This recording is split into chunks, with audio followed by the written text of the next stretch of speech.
Continuamos aquí en la Secretaría de Hacienda del Gobierno del Estado con su titular, el maestro Marco Antonio Moreno Mejía, y en el análisis de esta presentación que hizo al sector empresarial el pasado viernes, que una reunión fue el 1 de agosto, fue la primera reunión, 1 de agosto del 2025, que hay que decir, una reunión que se anhelaba por parte de los organismos empresariales. Se llegó a un acuerdo, nos describía el secretario Kurt Honor, que va a haber reuniones cada tres o 4 meses, cada 3 meses, pero ya por municipio, y ahorita vamos a hablar del municipio de Mexicali, si te parece, secretario, pero yéndonos al aspecto del cual nos hablaba, si estamos haciendo público el documento de la inversión pública en infraestructura. Aquí se destacan obras y rubros estratégicos que destacan a los más de 100,000 millones de pesos proyectados, ¿es así? Bueno, sí, el gobierno estatal tiene como objetivo que en esta administración se despliegue una inversión en infraestructura del orden de los 100,000 millones de pesos con recursos estatales y federales. Una parte estarán siendo atendidos a través de recursos estatales y otra a través de proyectos donde está participando el gobierno federal con recursos. Hay 4 grandes segmentos de inversión en infraestructura dentro de los objetivos del plan financiero en materia de inversión. Uno tiene que ver, lógicamente, con el plan hídrico estatal. Como decíamos, Baja California depende en gran medida del suministro de agua del río Colorado, un sistema con estrés financiero, con niveles bajos de almacenamiento de agua, con reducción en las cuotas de entrega a México. Lógicamente tenemos que invertir en el sector hídrico de manera importante. Se dejó de invertir prácticamente durante 20 años en los organismos operadores de agua del Estado y en el acueducto, y retomamos nosotros de manera importante la inversión en el sector hídrico. Digamos que es uno de los segmentos estelares de recepción de inversión con el bono verde y todo lo que hemos platicado previamente. Otro segmento importante de inversión tiene que ver con el medio ambiente y la movilidad. Ves que se ha desplegado una inversión muy importante en todo el estado, en carreteras, en parques, en puentes, en periféricos, etcétera. Eso tiene que ver con una mejora al medio ambiente a través de la reducción del tiempo de movilidad que tienen las personas y los vehículos, y lógicamente nos convierte en un estado que favorece la movilidad, que tiene una implicación más allá de la movilidad de vehículos, sino es una movilidad social, digamos. El tercer segmento de inversión importante que tenemos es la infraestructura social, desde luego. La semana pasada la gobernadora inauguró el Centro de Justicia para la Mujer. Tenemos un bono, así como tenemos el bono verde, emitimos un bono de género para actividades directamente relacionadas con temas de género, con la mujer, y tenemos una gran cantidad de inversión que tiene que ver con el sistema educativo, con diversas acciones de carácter social. Y finalmente, el último segmento de inversión tiene que ver con la competitividad en el Estado. Y por ahí están las inversiones relacionadas, por ejemplo, con Otay 2, con Punta Colonet, que es un proyecto que está ya por salir la autorización definitiva. Y en todo este grupo o segmentos de inversión, si cuantificamos las aportaciones de recursos del Estado, de la Federación, inclusive de Banco de Desarrollo Internacional, logramos una masa de inversión importante del orden de los 100,000 millones de pesos durante la administración de Marina del Pilar Ávila. De aquí al 2027. Exactamente. Ahora, del gobierno del estado de Baja California y California impulsan un acuerdo de colaboración financiera que busca consolidar una inversión de 2,000 millones de pesos en infraestructura hídrica. Ahí te reunías con el director general del Banco de Desarrollo para América del Norte, con Jock Beckman, con la secretaria de Protección Ambiental, Yara García, y senadores de California. Descríbenos un poco en qué consiste. Sí, bueno, tiene que ver con todos el grupo de inversiones relacionadas con el bono verde. El bono verde es un bono que emitimos con apoyo de ¿Pero NAFA. estos 2,000 millones son para todo el periodo de la gestión o son nada más para este 2025? Mira, si quieres, déjame tratar de explicar en qué consiste este proceso de inversión. Inicialmente fue una emisión de un bono verde de 3,000 millones de pesos con la intención de potenciar el bono verde con recursos adicionales para atender una gran cantidad de proyectos. Estamos hablando de convertir los 3,000 millones iniciales del bono verde en una masa de inversión de 18,000 millones de pesos, donde participan distintas fuentes de financiamiento. Eso le llamamos potenciación financiera del instrumento de emisión, que en este caso fue el bono verde. Entonces, de esa manera, con el bono verde hemos recibido recursos adicionales de Fonadín, de Conagua, de Sedena, de la propia EPA, de recursos del sector privado, para poder lograr esa masa de inversiones de los 18,000 millones de pesos. Dentro de esos proyectos hay la posibilidad de recibir 50 millones de dólares que ya están autorizados por el Congreso de California. Esos 50 millones de dólares estarán destinados a 2 tipos de proyectos que permitan la reducción o eliminación del trasiego de aguas negras, tanto del Río Nuevo como del río Tijuana hacia Estados Unidos.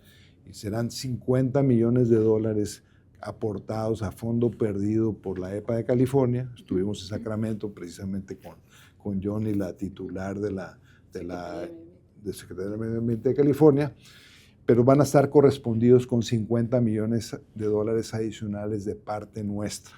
Por eso es la potenciación dólar a dólar o peso a peso, ¿no? Estamos hablando de una inversión en Mexicali, en Las Arenitas, prácticamente la rehabilitación total de la planta de Las Arenitas, y en Tijuana, del alejamiento de los flujos de aguas negras que pasan en este momento por la planta de Arturo Herrera La Morita para llevarlos a la planta potabilizadora y a la presa, en el caso de Tijuana, y ahí estarán concurriendo fondos de la EPA y fondos del gobierno estatal y federal mexicano. ¿Que se van a ejercer este 2025 o va a ser un evento? Son procesos de inversión que están activos dentro de estos 18,000 millones de pesos. Estamos hablando que son cerca de 60 distintos proyectos. Algunos ya se terminaron, otros están en ejecución, otros en preparación de proyectos ejecutivos y otros en proceso de terminar la licitación, como en la planta desaladora de Rosarito, por ejemplo, ¿no? Muy bien. Ahora vámonos a la evaluación, a los indicadores financieros, si les parece, y la deuda. ¿Cómo ha evolucionado, secretario? Estamos conversando con el secretario de Hacienda de Baja California, el maestro Marco Antonio Moreno Mejía. La evolución en nivel de la deuda pública del Estado, ¿qué le dirías a la audiencia? Bueno, tenemos una deuda, en condiciones, en muy buenas condiciones de contratación.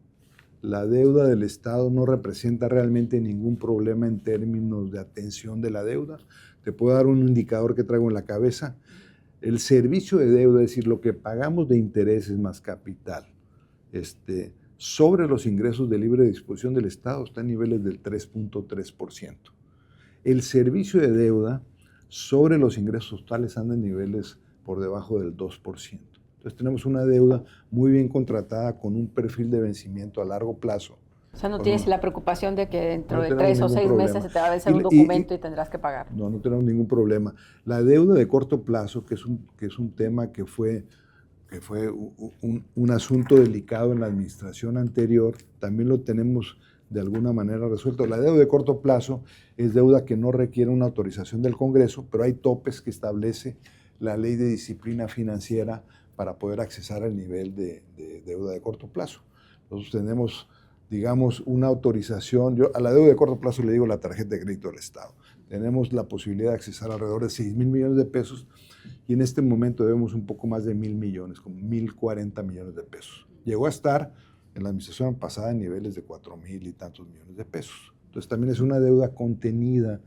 ¿Ese recurso para qué se puede utilizar? Para complicaciones de gasto corriente, típicamente en diciembre con una gran cantidad de gastos aguinaldo se realiza. Entonces no hay que satanizar el uso del financiamiento.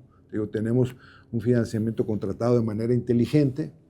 A mí no me gusta poner de ejemplo el caso, por ejemplo, de la Administración Municipal de Tijuana, la anterior Administración Municipal de Tijuana. A ver, de ese tema, porque dentro de las notas, pagar esa deuda histórica, que fueron 2,000 millones de pesos. 2,200 millones de pesos. Un error muy grave porque, es decir, si bien no hay que satanizar la deuda, tampoco hay que hacer una apología de la deuda. Pero cuando tienes una entidad pública, un estado, un municipio con necesidades de inversión, me parece que no es racional prepagar una deuda que estaba contratada en excelentes condiciones de mercado.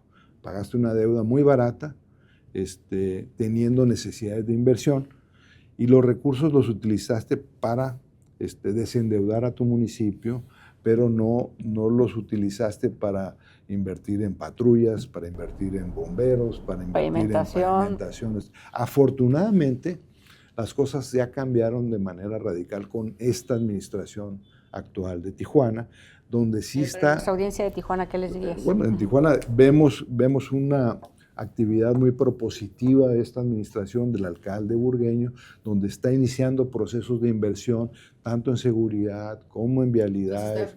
¿Está endeudando ahora? No, bueno, está usando mezclas de recursos, tiene capacidad de endeudamiento. Pues sí, porque ya no tiene deuda, entonces pudiera endeudarse. Sí. Ahora, la ventaja de la deuda es que inversiones en infraestructura de largo plazo te permite realizarlas ahorita y que sean pagadas por las generaciones que disfruten la infraestructura. Eso es un tema importante a considerar. Porque, con todo respeto, yo estuve en Tijuana la semana pasada y las vialidades, y estoy hablándote de las vialidades principales, están en muy mal estado.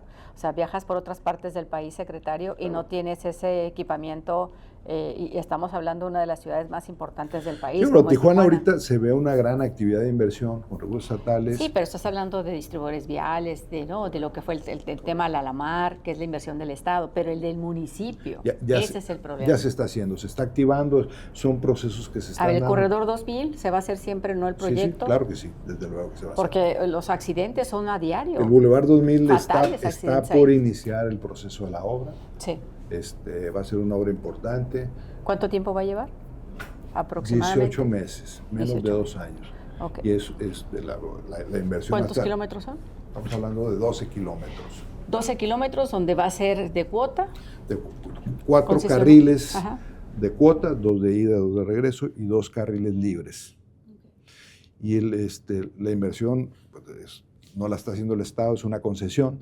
Lo está haciendo un privado, y va a haber obras relacionadas municipales que va a realizar el propio municipio, con recursos del municipio. ¿Y se va a mejorar la iluminación? ¿Se va a mejorar? Va a ser una carretera dedicada, moderna, con Pues qué necesario, ¿eh? Porque ahorita es una iluminación. Es una carretera, es la boca del lobo, nadie la quiere viajar de noche. Con mantenimiento.